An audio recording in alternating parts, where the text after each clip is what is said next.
એક ગામમાં એક ડોશી તેના બે દીકરાના પરિવાર સાથે રહેતી હતી. તેમાં મોટા દીકરાની વહુ ખૂબ જ જબરી હતી. તે ઈર્ષ્યાળુ અને કજિયાખોર હતી, જ્યારે નાની વહુ ખૂબ જ ભોળી હતી. તે બીજાના દુઃખે દુઃખી થનારી હતી. એક વખત શ્રાવણ માસ આવ્યો ત્યારે રાંધણછઠના દિવસે નાની વહુ રસોડે રાંધવા માટે બેઠી. તે મોડી રાત સુધી રાંધતા રાંધતા થાકી ગઈ હતી. એટલામાં જ તેનો નાનો દીકરો ઘોડિયામાં સૂતો હતો. તે રડવા લાગ્યો. તે તેની પાસે થોડી વાર આડી પડી તો સૂઈ ગઈ અને ચૂલો ઠારવાનો ભૂલી ગઈ. ત્યારે શીતળા માતા રાતે બધાના ઘરે ફરવા નીકળ્યા અને તે ચૂલામાં આળોટવા લાગ્યા. તો તેમને ટાઢક થવાને બદલે આખું શરીર દાઝી ગયું. તો તેઓએ કોપાયમાન થઈને નાની વહુને શ્રાપ આપ્યો કે જેવું મારું શરીર બળ્યું તેવું તારું પેટ બળજો. નાની વહુએ જ્યારે સવારમાં ઉઠીને ઘોડિયામાં જોયું તો છોકરો બળીને ભડથું થઈ ગયો હતો અને ચૂલો સળગતો હતો. તેથી તે સમજી ગઈ કે આ શીતળા માતાનો જ કોપ લાગ્યો છે. તે ખૂબ જ રડવા લાગી અને તેની સાસુ પાસે ગઈ. તેની સાસુએ તેને આશ્વાસન આપતા કહ્યું કે તું શીતળા માતા પાસે જઈને તારા દીકરાનું જીવન માંગ. મા તો દયાળુ છે, તે જરૂર તારા પર કૃપા કરશે. નાની વહુ તેની સાસુની વાત સાંભળીને દીકરાને પોતાના ખોળામાં લઈને શીતળા માતાની ખોજમાં નીકળી પડી. તેને રસ્તામાં સૌથી પહેલા બે તલાવડીઓ મળી. તે આખી પાણીથી છલોછલ ભરેલી હતી, પરંતુ કોઈ તેનું પાણી પીતું ન હતું, કેમ કે જે તેનું પાણી પીવે તે મોતને શરણે થતું હતું. નાની વહુને આ રીતે પોતાનો દીકરો લઈને જતી જોઈને તલાવડીઓએ પૂછ્યું કે બહેન ક્યાં જાય છે? તો નાની વહુએ પોતાના પર લાગેલા શીતળા માતાના કોપની વાત કરી અને કહ્યું કે હું માની કૃપા મેળવવા માટે જઉં છું. ત્યારે તલાવડીઓએ કહ્યું કે અમારું પણ એક કામ કરજે બહેન. અમારા પાપનું નિવારણ પણ પૂછતી આવજે, કેમ કે જે અમારું પાણી પીવે છે તે મૃત્યુ પામે છે. નાની વહુ આગળ વધી તો તેને બે આકલા લડતા જોવા મળ્યા. તે બંનેના ગળામાં ઘંટીના પડ બાંધેલા હતા. નાની વહુને જતી જોઈને તેઓએ પૂછ્યું કે બહેન ક્યાં જાય છે?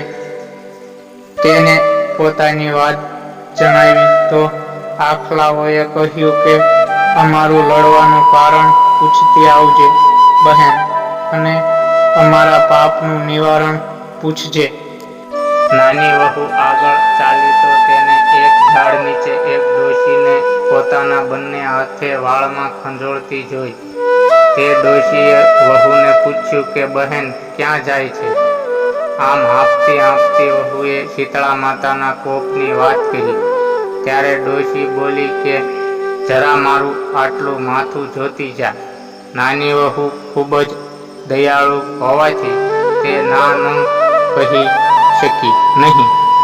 તેને પોતાનો દીકરો તે ડોશીના ખોળામાં મૂકીને તેમની જૂ વીણવા માટે બેસી ગઈ. થોડી વાર પછી જ્યારે ડોશીનું માથું ઠરી ગયું ત્યારે તેને આશીર્વાદ આપ્યા કે જેવું મારું માથું ઠર્યું તેવું તારું પેટ ઠરજો. એટલામાં તો ચમત્કાર થયો અને તેનો દીકરો જીવંત થયો. નાની વહુ સમજી ગઈ કે આ જ શીતળા માતા જ છે. તે માતાના પગે પડી ગઈ અને પોતાની ભૂલની માફી માંગી. ત્યારબાદ તેને તલાવડીઓના દુઃખનું નિવારણ પૂછ્યું તો માતાએ જણાવ્યું કે તે ગયા જન્મમાં બંને શક્ય હતી. દિવસ ઉગ્યાથી આથમ્યા સુધી લડતી રહેતી હતી. કોઈને પણ છાશ કે પાણી આપતી ન હતી. તેથી આ જન્મમાં કોઈ તેમનું પાણી નથી પીતું. તું જઈને પીજે તો તેમના દુઃખનું નિવારણ થઈ જશે. ત્યારબાદ તેને બે આખલાઓના લડવાનું કારણ પૂછ્યું તો માતાએ જણાવ્યું કે તે ગયા જન્મમાં તેઓ દેરાણી જેઠાણી હતી. તે બંને રાગ દ્વેષથી ભરેલી હતી અને કોઈને પણ દળવા દેતી ન હતી. તેથી આ જન્મમાં આખલા બનીને બંનેના ડોકે ઘંટીના પડ બાંધી લડ્યા કરે છે.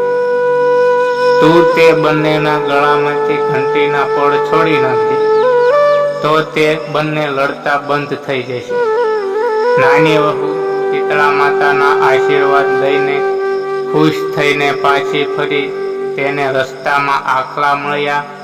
તે બંનેનું દુઃખનું નિવારણ કર્યું. ત્યારબાદ બંને તલાવડીનું પાણી પીને તેઓનું દુઃખ પણ દૂર કર્યું.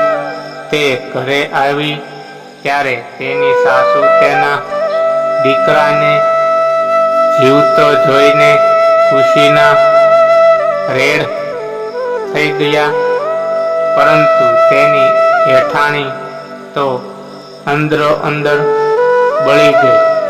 આ રીતે એક વર્ષ પૂરું થઈ ગયું અને ફરી વખત શ્રાવણ માસ આવ્યો. ત્યારે જેઠાણીને પણ દેરાણીની જેમ શીતળા માતાના દર્શનની ઈચ્છા થઈ તો તેને પણ ચૂલો સળગતો મૂકીને સૂઈ ગઈ. રાતે જ્યારે શીતળા માતા આવ્યા તો તેમનું શરીર ચૂલામાં આળોટવાને કારણે બળી ગયું. તો તેઓએ મોટી વહુને શ્રાપ આપ્યો કે જેવું મારું શરીર બળ્યું તેવું તારું પેટ બળજો. માતાના શ્રાપના કારણે તેનો દીકરો બળીને ભડથું થઈ ગયો. તેને રસ્તામાં બે તલાવડીઓ મળી. તેઓએ તેને પૂછ્યું કે બહેન ક્યાં જાય છે? તો તેને કહ્યું કે દેખાતું નથી, મારો દીકરો મરી ગયો છે, શીતળા માતા પાસે જાઉં છું. તલાવડીઓએ પૂછ્યું કે અમારું કામ કરીશ? તો તેને ના પાડી દીધી અને ચાલી નીકળી. થોડેક આગળ જતા આખલા મળ્યા તો તેઓને પણ તેમનું કામ કરવાની ના પાડી દીધી.